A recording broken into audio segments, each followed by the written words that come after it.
Hey guys, so welcome to this beautiful scene. We're on the edge of the Rangatiki River, 3/4 of the way down the North Island of New Zealand.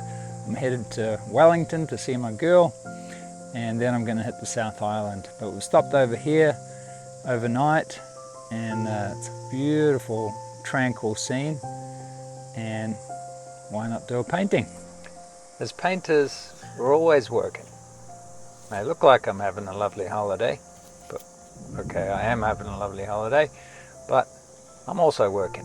Basically, whenever I got my eyes open, I'm working. It's not hard work, not compared to being a coal miner or a primary school teacher. I really like to throw myself into my work. Sometimes it feels like swimming upstream, but sometimes it comes easy. That's the kind of work I like. It's work that lets me look up and dream.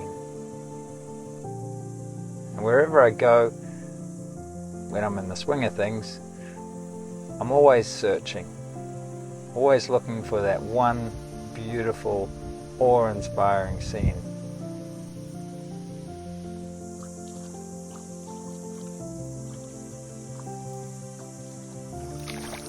Looking for that one thing that I can grab hold of that lets my imagination take flight. What is it about all the shape and color that gets us so excited? Why do we want to express that excitement on canvas? I guess the hope is that if I do enough paintings that one day I'll have paid some small token of gratitude for the gift of experiencing all of this beauty.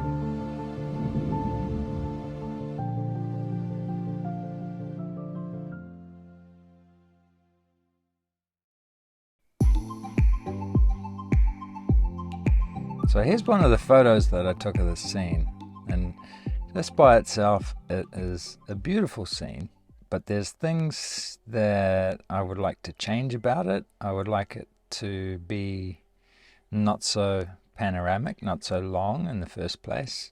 That's simply because of the size canvas that I've got, or the size board that I'll be working on.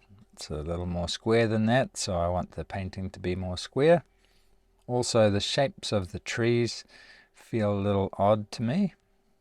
So this shape here just feels a little, it's a little angular.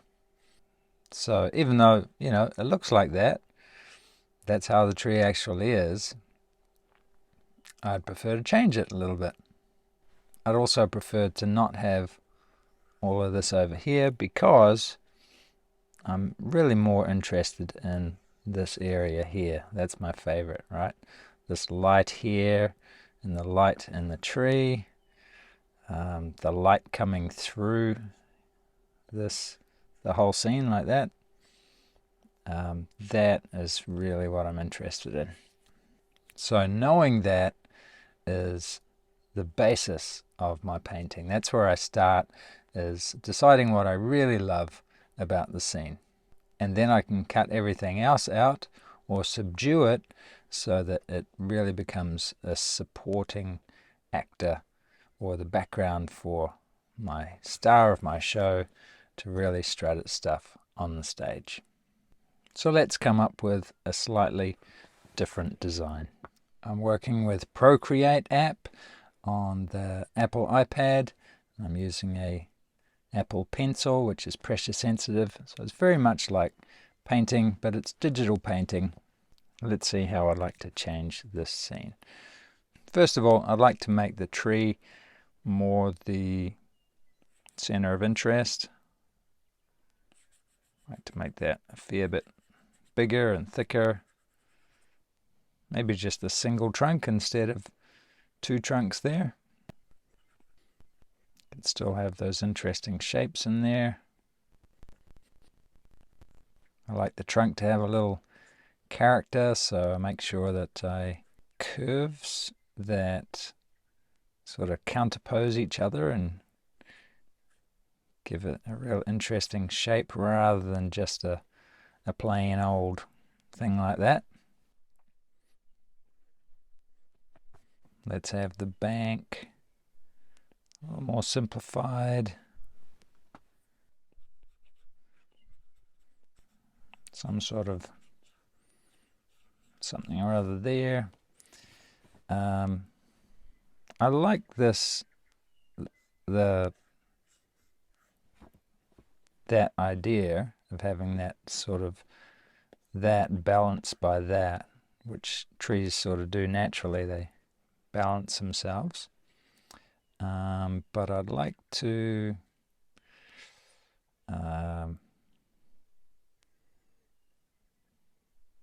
well, if this is one big trunk, maybe I'll split this one up into several to sort of balance it that way. So let's see how that might look. So what, say we had 3 trunks here. Maybe a bush that's sort of joining them, so the darks are all joined in. So these are the major darks, right? And they're all joined into a single piece, which is a nice idea to do that. Let's say the foliage is a little more cohesive as well, so it's sort of thicker at the top or darker at the top. So let's have this whole area here in the corner be a little darker. And then, so the whole idea is that you're coming out into the light. Have a interesting light shape like that. And let's see the background. I don't want that as dark. That's going to be, let's just block that in to start with.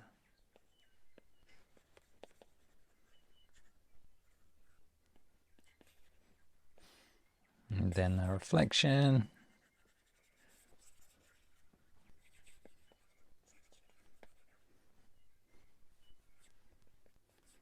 And that bank, still a nice feature.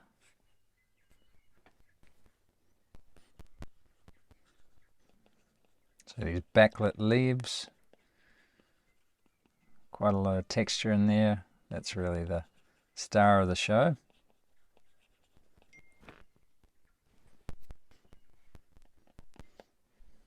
That sort of thing. But there are going to be sky up here, defining those background hills. Yeah, let's change it into a hill rather than a cliff back there. A bit more light.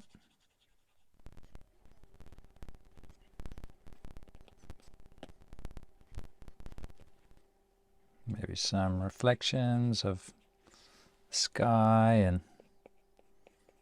these overhanging backlit leaves.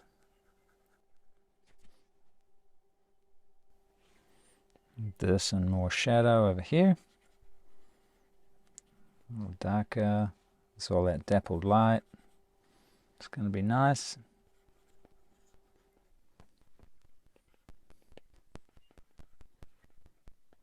Love dappled light.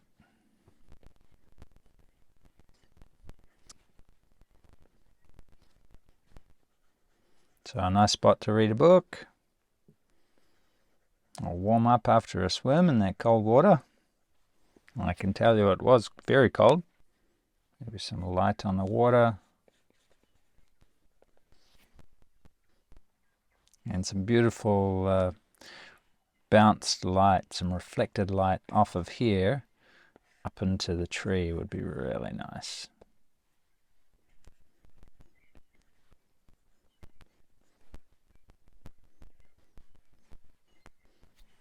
A little light filtering in from here onto this side of the tree as well.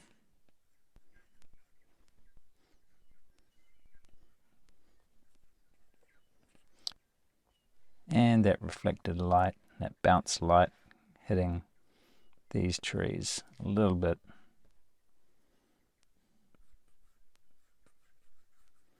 Not too much. I want that to stay quite dark in there.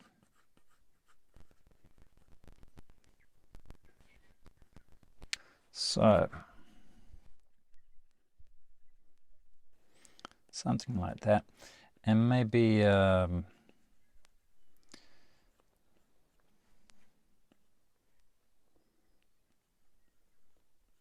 want to get too light in that bounce light, otherwise it starts to look like direct light.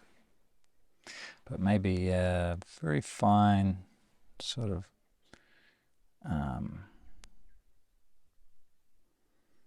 direct light just on the edge would be nice.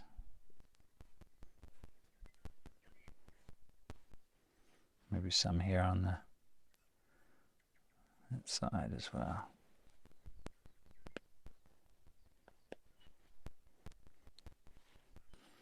And some more interesting branches.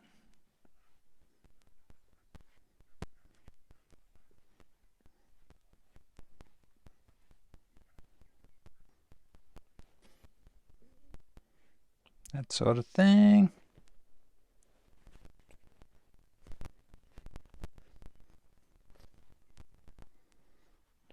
A few more little sparkles.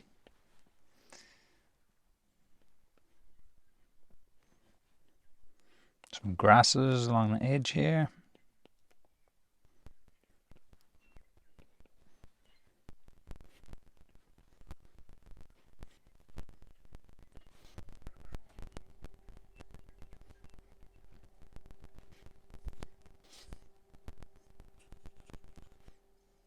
All right, something like that. That looks good to me.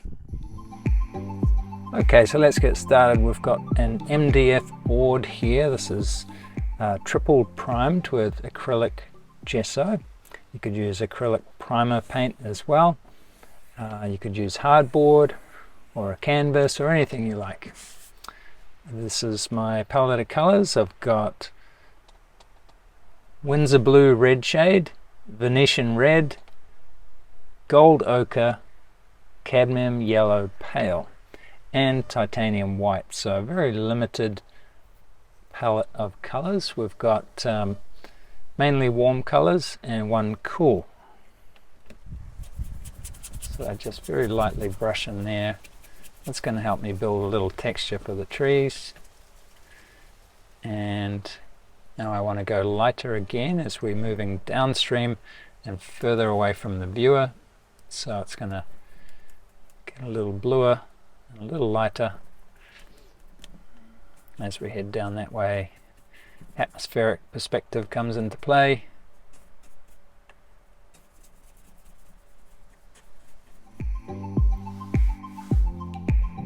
Alright, so now I've got that done, I can brush some of that green into the water as well, but it's all going to be a little darker than what you would expect. Reflections in water tend to be, not always, but tend to be a little darker than the subject that's being reflected. So the lighter your paint gets, the thicker your paint should get in general. So I'm working from dark to light. Remember, we put the dark in here first, and then we went to the next lightest dark, and the next lightest dark, until we eventually made the jump to lights. Same thing here in the reflection. So I'll do that through the whole painting, go from dark to light, but I'm also going from thin paint to thick paint. So the darks are painted quite thinly, brushed on smoothly. They may use more liquid to get them that way. And as we go up through the lightness of the colors, the paints are getting thicker. So I'm using less liquid and more paint, and I'm trying to just let the paint fall onto the canvas rather than smushing it flat like I do with the darks. So that's the general process, is dark to light, thin to thick. What's happening here is we're getting a lot of bounced light from this light patch here up into the underside of the tree. So we're going to lighten this dark color a little with a little ochre.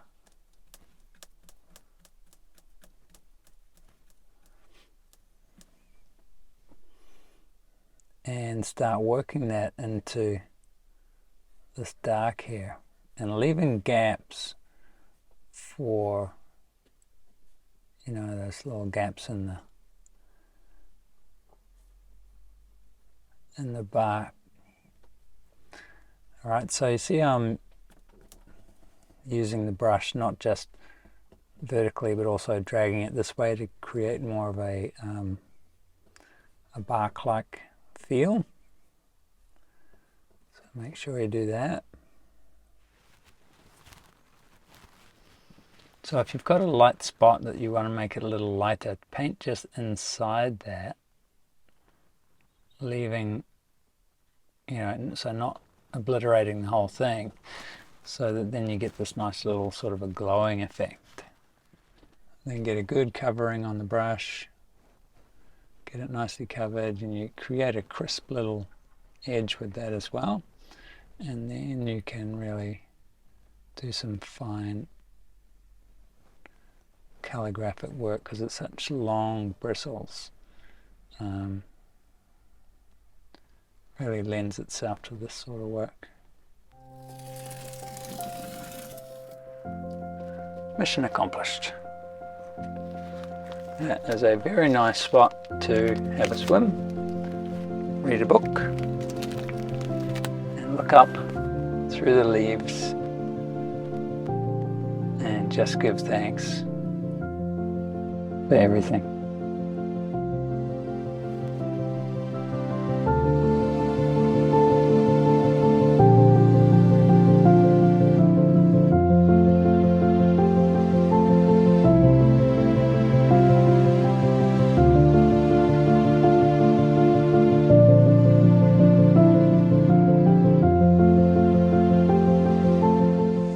I hope you enjoyed that and got a lot out of it.